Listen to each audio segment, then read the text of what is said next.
Good evening, ladies and gentlemen, and welcome back to another episode of Rune News. I'm your host, Ryan, and as always, it's bloody good to have you guys here in the audience today. Yama came out last week. Jagex is making some big-ass changes to contracts specifically this week, and they go live tomorrow night. I'll be live in a couple of hours' time doing a bit more Yama, trying to get some contracts together. And then when they get released, we'll be live once again, trying to do a little bit of contract releases. I'm not going to tell you how well I'm going to do, to be honest. I have no fucking clue.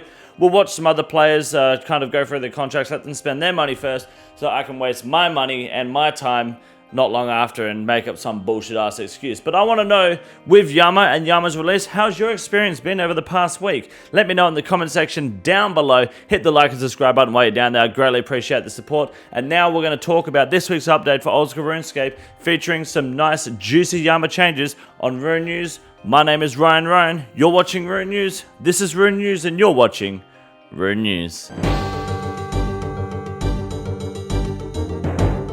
This week's Oldschool Runescape update is titled Yama, the Calm Before the Storm, and fuck me boys, there's some juice in here. Now, it's not a very big update, but it is an exciting one because some of the information they've released here is, Jagex has downplayed this shit, okay?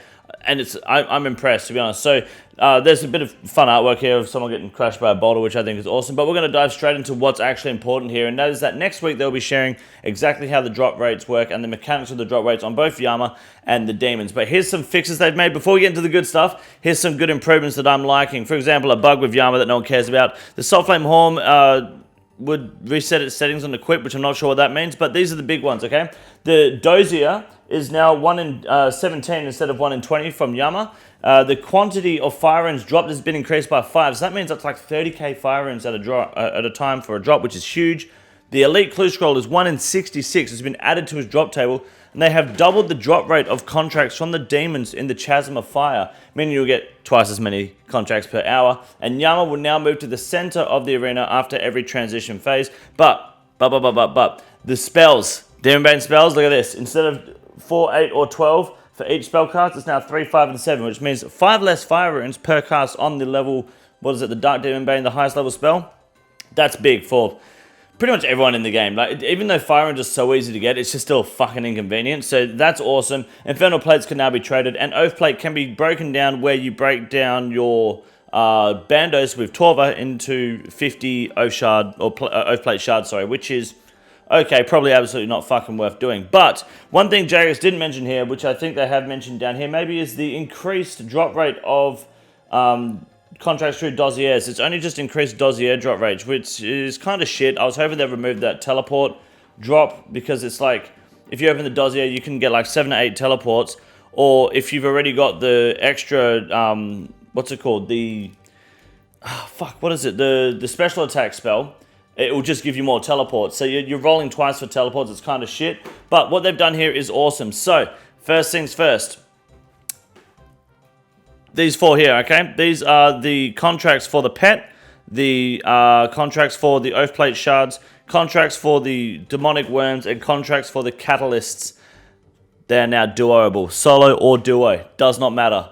You can now duo the final boss. And all of the encounters are the exact same with these 4. There's no difference in these encounters, which is huge too. So you can try either one, it's the same fight, and you can do them with a friend, which makes them super easy to farm, which is fucking awesome. Big fucking play. The one that guarantees an Oath Plate piece, the Soul Flame Horn, or guarantees the recolor of Oath Plate, is unfortunately only soloable, which makes sense though, because solo is much harder, and they want to make sure that this is the hardest fight possible. So I understand that. Now, we're going to, basically, running through this here is basically them saying that they think that it's a good idea and you guys deserve to have that duo boss. They apologize and so on. And they want to maintain a strong and healthy economy around these fucking, what are they called? Around these contracts. Now, you'll get a 10x drop chance on the pet, which means it will go from 2,500 to 250 drop chance, and you'll also get regular loot, so it'll be alongside that. Now, this is the big one, another big one, should I say. All of these here, okay, this is the pet drop rate, and every single one to do with the what's it called? The fucking Oath Plate Radiant piece, like the Blood Torva version of Oath Plate. All of those, plus the pet contract, will be redoable provided you get the kill. So if you get the kill, you get the contract back. So you can't redo pretty much any of the ones that give you money. But the ones that are all untradeable, you'll be able to repeat, including the pet, which is fucking huge. So massive there for the contracts too. That's pretty...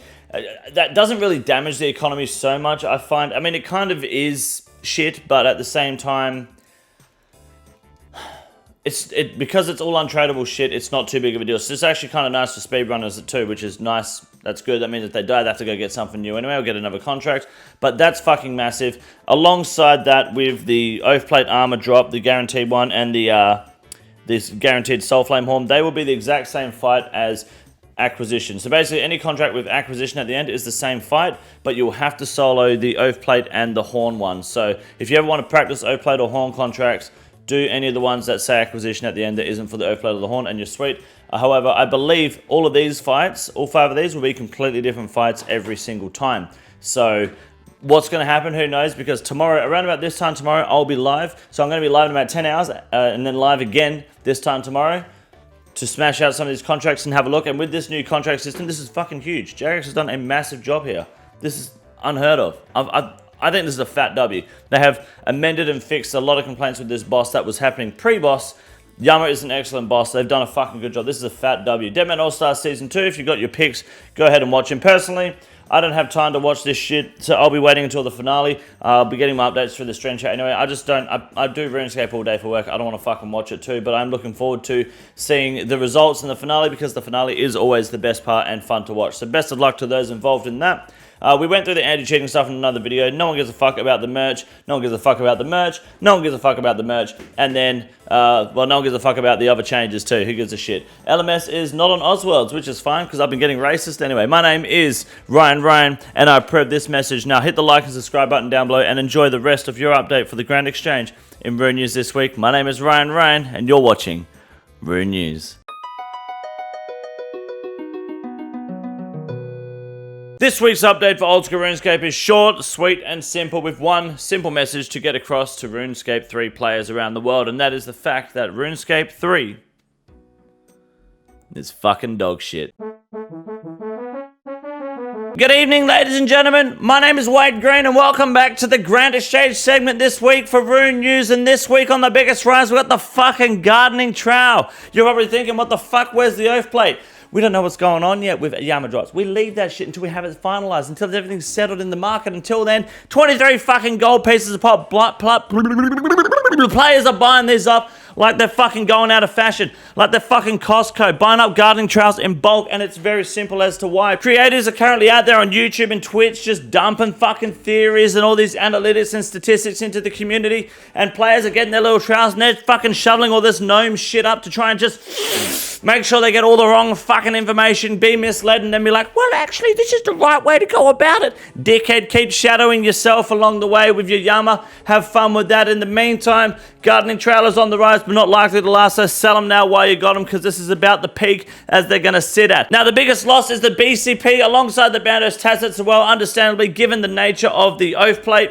It makes sense. The Bandos may take a bit of a turn back eventually. With the Bandos going down in value, you'd hope Torva will rise in value. This is we're unsure where we're going to sit at the moment, depending on how contracts are leading us with Yama and how the Delve boss, which should be arriving in about 2 weeks' time, how that is going to then further predict the market. We may see a bigger benefit to Torva then, but we'll find out very soon. But in the meantime, Bandos is on the drop, but that's okay because Yama is on the rise. Now, surprisingly, the Cypher Vatour has had a bit of a bounce back here, even after some critical feedback from a bunch of idiots who clearly don't have any eyes or ears, sitting here saying, oh, I said that the Cypher Vatour was going to reach max cash stack. I said that provided there was no Demon Bane buff from Yama, meaning extra damage from Demon Bane weapons that goes beyond 100%. And what is there?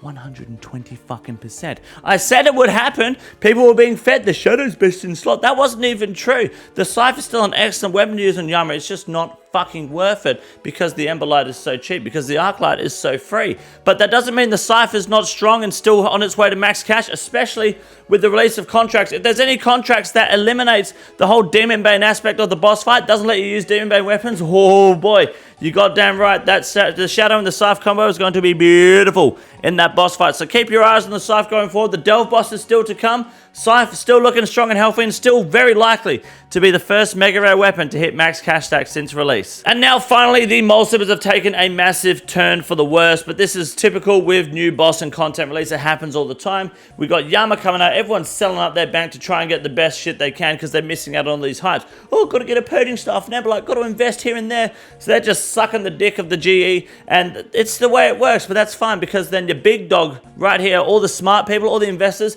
we buy up the mole sippers. An easy 430k right there. Molto bene. Get your mole sippers today and you will become a rich cunt tomorrow, especially when you tell your friends and get them involved, because the sooner they buy, the sooner you get richer. My name is Wade Green. I'm a big boy. Have a good night.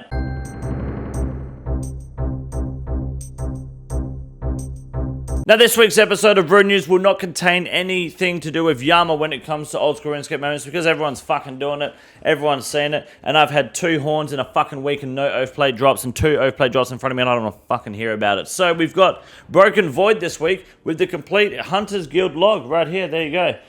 Beautiful. I didn't even know you can get dupes of Hunters kits before getting the face or, like, you know, the full set. So good shit, buddy. Nice work. Secondly, we have Guthix Tears here in the Valkyrie clan getting a 3rd age longsword for... Holy fuck, is that max cash stack?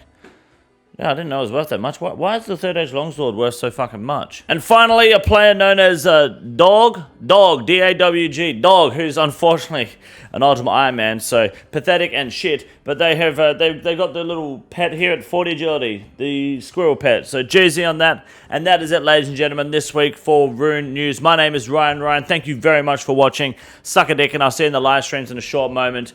Have a good night. Stay safe. Papa bless. Don't do drugs. Unless you're doing them around me. In that case, you've got to share. Have a good night. This is the easiest move in the raid. It's quite simple. You got a big ball